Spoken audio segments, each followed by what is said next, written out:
தொலைநோக்கு பார்வையோடு இந்திய அரசால் இந்த நிதிநிலை அறிக்கை சமர்ப்பிக்கப்பட்டிருக்கிறது என்பதை அறிந்து நான் மகிழ்ச்சி அடைகிறேன்.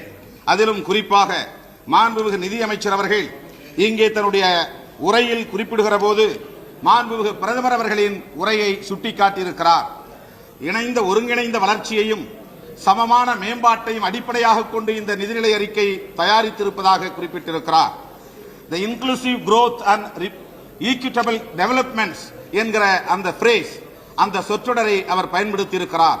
ஒவ்வொரு தனிநபரும், ஒவ்வொரு சமூகமும், ஒவ்வொரு நாட்டின் ஒவ்வொரு பகுதியும் இந்த இணைந்த வளர்ச்சியில் சமமான மேம்பாட்டில் பங்கு பற்றியாக வேண்டும், அது புறக்கணிக்கப்பட்டுவிடக் கூடாது என்கிற அக்கறையோடு இந்த நிதிநிலை அறிக்கையை தயாரித்திருக்கிறோம் என்பதை மாண்புமிகு நிதியமைச்சர் அவர்கள் குறிப்பிட்டிருக்கிறார்கள்.